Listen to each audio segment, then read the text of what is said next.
नमस्कार मंडळी.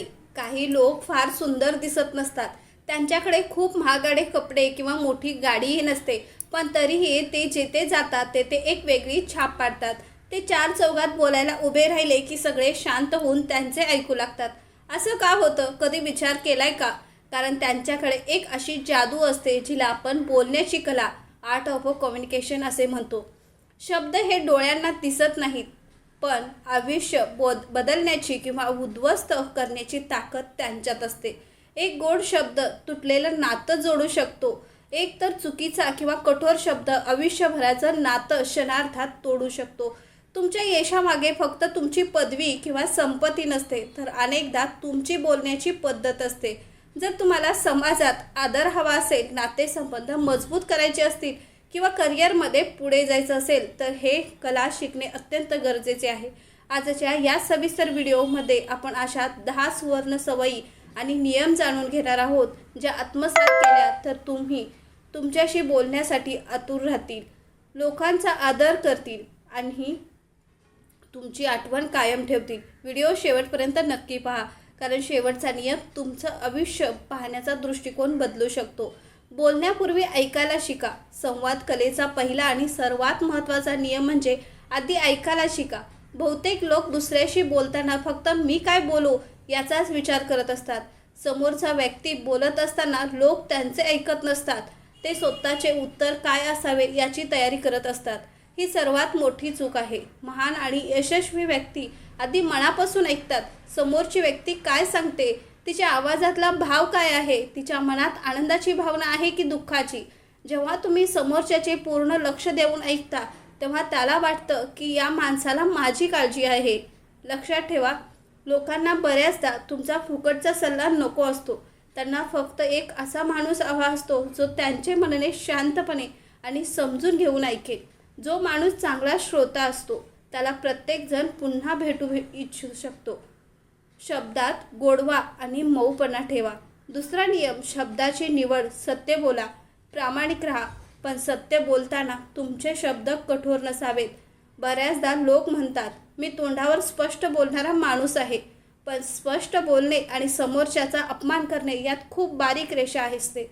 गोड बोलणे म्हणजे खोटं बोलणे आणि चाटुगिरी करणे नव्हे.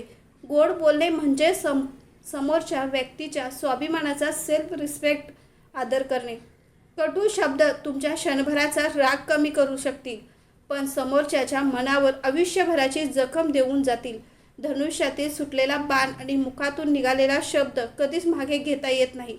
म्हणून कोणत्याही व्यक्तीशी बोलण्यापूर्वी स्वतःला नेहमी एक प्रश्न विचारा, हे शब्द जर मला कोणी इतक्या वाईट पद्धतीने बोलले असते तर मला कसे वाटले असते? उत्तर तुम्हाला लगेच मिळेल. आत्मविश्वासाने बोला, ओरडून नाही. तिसरा नियम, तुमचा आवाज आणि आत्मविश्वास. काही लोकांना वाटतं की मोठा आवाज काढला की ओरडून बोललं की लोक ऐकतात, पण हे सत्य नाही. ज्याच्या विचारात ताकद असते त्याला ओरडावं लागत नाही. आत्मविश्वास हा तुमच्या महागड्या कपड्यामध्ये नसतो, तो तुमच्या ज्ञानात आणि विचारात असतो. जेव्हा तुम्ही आत्मविश्वासाने बोलता तेव्हा तुमचा आवाज शांत, स्पष्ट आणि ठाम असतो. बोलताना समोरच्याच्या डोळ्यात डोळे घालून आय कॉन्टॅक्ट बोला. नजरा चुकवून बोलल्यास समोरच्याला वाटतं की तुमच्यात आत्मविश्वास नाही किंवा तुम्ही काहीतरी लपवत आहात. शांत राहा, आवाजात गोडवा ठेवा आणि शब्दावर विश्वास असू द्या.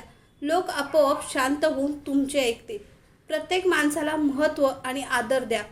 चौथा नियम, माणूस पाहून आदर बदलू नका.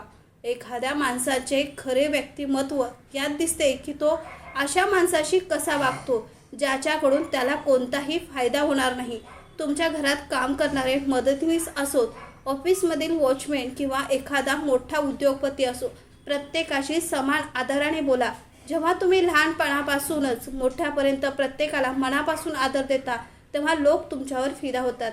पैसा, पद आणि गाडी लोक काही काळाने विसरून जातात, पण तुम्ही त्यांच्याशी किती आदराने, प्रेमाने बोललात हे ते आयुष्यभर विसरत नाहीत. आदराने बोलणारा माणूस आयुष्यभर कधीच एकटा पडत नाही. रागाच्या भरात कधीही उत्तर देऊ नका. पाचवा नियम, संयमाची ताकद. रागात असतानाही माणसाची बुद्धी काम करणे बंद करते आणि केवळ भावना काम करतात. रागाच्या भरात आपण असे शब्द बोलून जातो ज्याचा पश्चाताप आपल्याला आयुष्यभर करावा लागतो. जेव्हा तुम्हाला खूप राग येईल किंवा समोरची व्यक्ती तुमच्यावर ओरडत असेल, तत्काळ उत्तर देणे टाळा. दीर्घ श्वास घ्या आणि 10 सेकंद शांत राहा. शांतता ही जगातील सर्वात मोठी प्रतिक्रिया रिस्पॉन्स आहे. रागात घेतलेला निर्णय आणि रागात बोललेला शब्द नेहमी नुकसानच करतो. वाद जिंकण्यापेक्षा नातं टिकवणं नेहमी महत्त्वाचं असतं, हे कायम लक्षात ठेवा. सकारात्मक आणि आशावादी बोला. 6वा नियम, सकारात्मक ऊर्जेचा प्रसार करा. जगात आधीच खूप लोक ताणतणावात आणि चिंता आहेत.